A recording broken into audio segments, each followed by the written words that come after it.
इस तरीके से अगर आप कुत्ते को रोटी खिलाएंगे ना तो आपका जो करा धरा होगा ना सब चौपट हो जाएगा।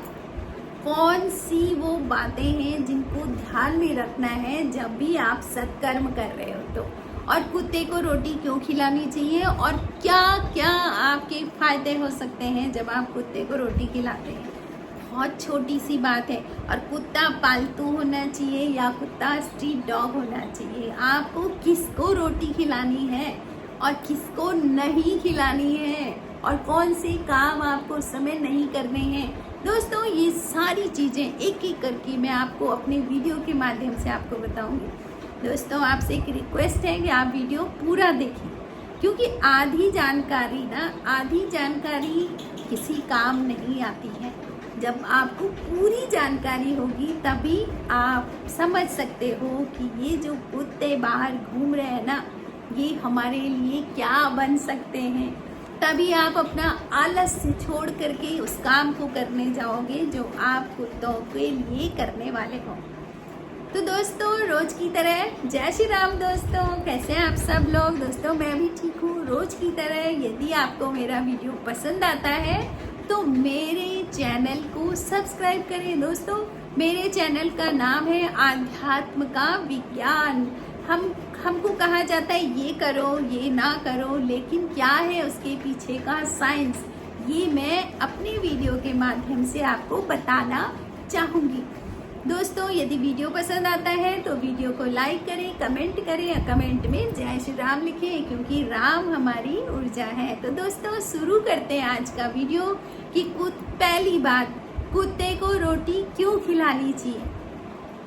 दोस्तों जब भी हम कुत्ते को रोटी खिलाते हैं तो कुत्ता क्या होता है बताओ, भैरव देवता का अवतार माना गया है।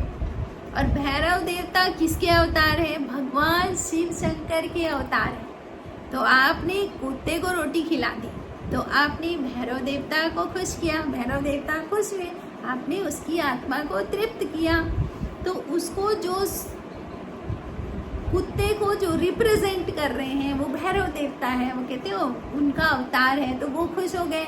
अब जब भैरव देवता खुश, भगवान शंकर खुश, भगवान शंकर खुश, माता पार्वती खुश, शंकर और माता पार्वती खुश तो गणेश जी खुश है ना, और शंकर भगवान खुश तो भगवान राम खुश हो गए, और भगवान राम जहाँ खुश हो गए वहाँ हनुमान जी का आशीर्वाद आपको मिलेगा ही मिलेगा, ये 100% श्योर है।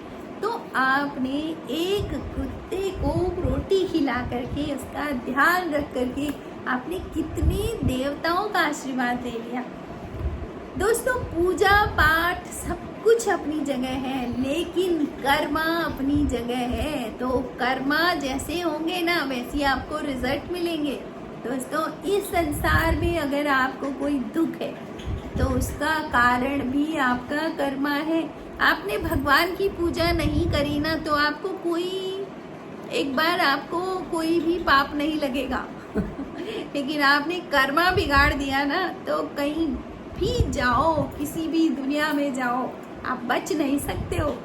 तो आपको कर्मा का अधिकार है, तो ये कर्मा करके आपने कितने देवताओं को खुश हो। नंबर 2, ये जो सृष्टि है ना जिसमें हम रहते हैं, इसको आप समझ लीजिए अच्छे तरीके से कि जो सृष्टि है ये परमात्मा द्वारा रची गई है। जिस परमात्मा ने मुझे बनाया उसी परमात्मा ने दूसरों को भी बनाया है, और उसी परमात्मा ने बाकी जीवों को बनाया है। तो कोई ऊंच नहीं है, कोई नीच नहीं है।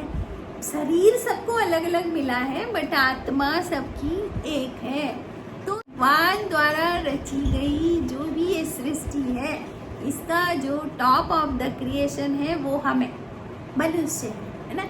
टॉप ऑफ द क्रिएशन क्यों है, बस एक गुण मनुष्य के अंदर है और एक अधिकार मनुष्य को जो मिला है उसने उसको टॉप में रख दिया है। कैसे, कर्म का अधिकार है ना, कर्म का अधिकार, सत्कर्म है, अच्छा कर्म है, बुरा कर्म है, इसका अधिकार किसको दिया है, मनुष्य को ही है ना। कुत्तों को थोड़ी जानकारी है कि मेरा ये सत्कर्म होगा या मेरा बुरा कर्म होगा, उनको ज्ञान ही नहीं है। उनको तो बस वो भोग के भागीदार हैं, बस जो खिला दिया वो भोग कर लिया।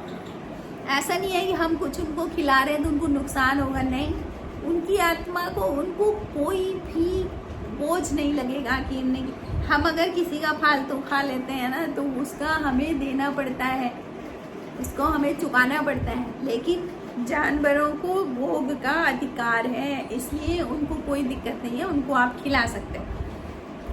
तो आपको कर्म का अधिकार दिया गया है, टॉप ऑफ द क्रिएशन रख के भगवान ने, तो आपको अपने कर्मों पर ध्यान देना चाहिए, है ना। नहीं तो बताओ, कल के दिन ये बदल सकता है पास। आप वो जो जिसको तुम खिला रहे हो कल के दिन मनुष्य और तुम बने कुत्ता, आप देखो क्या होगा, है ना। तो कब कौन चक्का घूम जाए किसी को नहीं पता। तो इसलिए हमें इसका ध्यान रखना चाहिए कि हमको कर्म का अधिकार है तो हमें उनको खिलाना है। दोस्तों, जब आप लगातार इस कर्म को करते रहेंगे ना, और आप ऐसा नहीं है, मैंने कहा था ना कैसे करके ना खिलाएं। देखो, आप स्वार्थ में अगर बोल रहे हैं, स्वार्थ कर रहे हैं ना, तो आपको क्या होगा, आपने कर्म तो अच्छा किया लेकिन आपका उसके पीछे स्वार्थ है।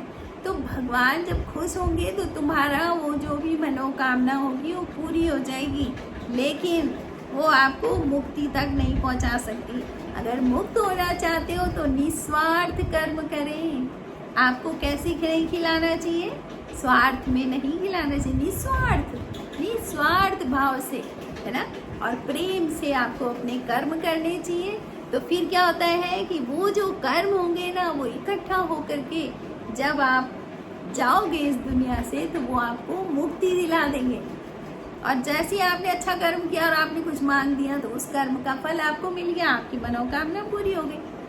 लेकिन इस बात का ध्यान रखें कि जब तक आपको चाहिए, चलो आप बहुत कमी में आप मांग लो, लेकिन एक समय ऐसा आना चाहिए जब आप ये बोले कि नहीं भगवान, बस मैं ये कर्म करता रहूं, इतनी बुद्धि दो कि मैं ये सत्कर्म कर सकूं।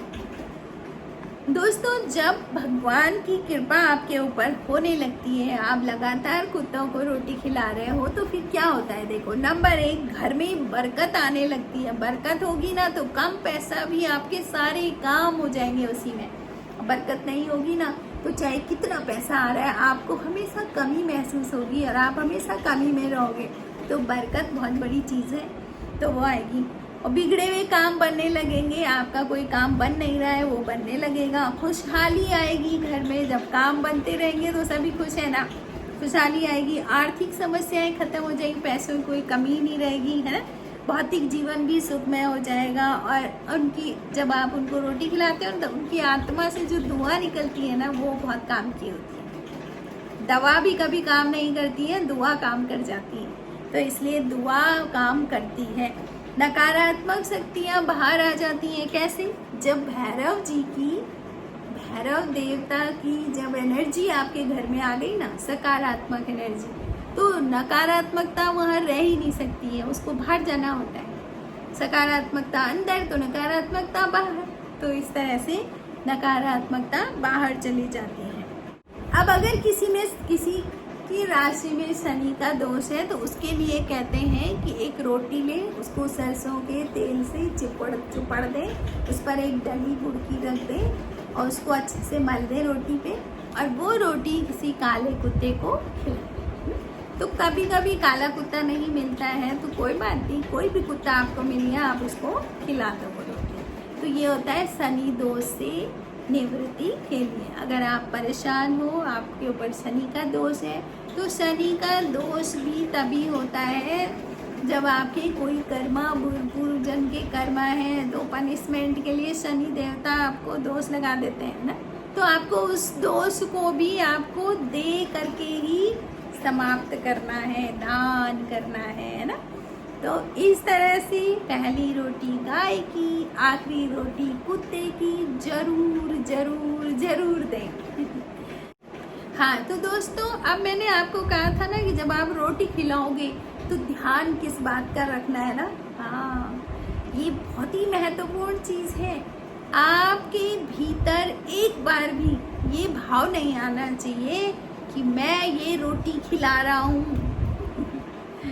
मतलब अहंकार नहीं, भगवान खिला रहे हैं, मेरे द्वारा हो रहा है ना। तो अहंकार जहाँ पर आ गया ना, तो आपका करा धरा जीरो, है ना, बिल्कुल जीरो हो जाएगा। तो आपको बिल्कुल भी ये नहीं सोचना है कि मैं हूँ और मैं ये रोटी खिला रहा हूँ और देखो जरा मैं सत्कर्म, बिल्कुल नहीं। याद रखना हमेशा अपने हर कर्म में आप एक चीज़ बिल्कुल यहाँ पर बिठा दो और भगवान से प्रार्थना करो कि कभी भी मुझे अहंकार ना आए, क्योंकि बिना उसके आशीर्वाद के तो तुम कुछ कर ही नहीं सकते ना। तो सब कुछ उनसे मांगो कि हे प्रभु कुछ ऐसा करो कि मुझे अहंकार ना हो, है ना। तो दोस्तों इस तरह से हमेशा कुत्तों को रोटी खिलाते रहे। और दोस्तों एक चीज़ और जो मैंने कहा था कि कुत्ता पालतू होना चाहिए या कुत्ता तुम्हारा स्ट्रीट डॉग होना चाहिए। देखो दोस्तों, कुत्ता तो कुत्ता है, चाहे वो पालतू है चाहे वो स्ट्रीट डॉग है, लेकिन मैंने बहुत सारे लोगों को ऐसे देखा है कि अपना पालतू कुत्ते को संभालने के लिए वो जो सड़क में घूमने वाले कुत्ते उनको डंडों से मारते रहते हैं, जो कि बहुत गलत है। अच्छा, दूसरी बात यह है कि पालतू को आपने अपनी जागीर समझ लिया है, उसकी चेन गले में बंधी हुई है। और दोस्तों मैं जहाँ तक सोचती हूँ ना, तो मैं चाहती हूँ बंधन में तो कभी किसी को ना रखें, और कुत्ते को अगर हम बांध के रखते हैं तो समझ लो कि हम उस पर अपना अधिकार जमा रहे हैं, तो हमारी रिस्पॉन्सिबिलिटी और ज़्यादा है उसके लिए। लेकिन यदि आप कुत्ता स्ट्रीट डॉग जो बाहर खुले हैं, वो अपना मस्ती में अपना जी रहे हैं, उनको आप बाहर खिलाते हो, कभी कभी उनको नहीं खाना मिलता है, तो उन पर आप अपना अधिकार नहीं जमा रहे हो, लेकिन आप सिर्फ कर्म कर रहे हो, उनकी भूख शांत कर रहे हो। तो ये ज़्यादा फल आपको देगा, ये बहुत ज़्यादा आपको फल देगा जब आप बिना अधिकार जमाए हुए किसी की पूर्ति कर रहे हो, है ना। अब किसी कुत्ते को आप खरीद के ले आए घर में, अब ये तो मेरा कुत्ता और मैं हूँ और ये मेरा है, आपने बांध दिया उसको और बांध दिया और उसकी पूर्ति भी नहीं कर पा रहे हो, तो ये सबसे ज़्यादा बुरा कर्म हो जाएगा आपका। ये आपका सत्कर्म नहीं होगा बल्कि बुरा कर्म हो जाएगा। हाँ, अगर आपने लाया है तो फिर उसकी पूरी देखभाल होनी चाहिए। और ज़्यादा सही है कि आप बाहर के जो कुत्ते जिनको कोई खाना नहीं खिलाता है, आप उनको खाना खिलाएं ना, उस पर अपना अधिकार न जमाएं, बस उसको दें, तो ये आपका ज़्यादा अच्छा कर्म होगा।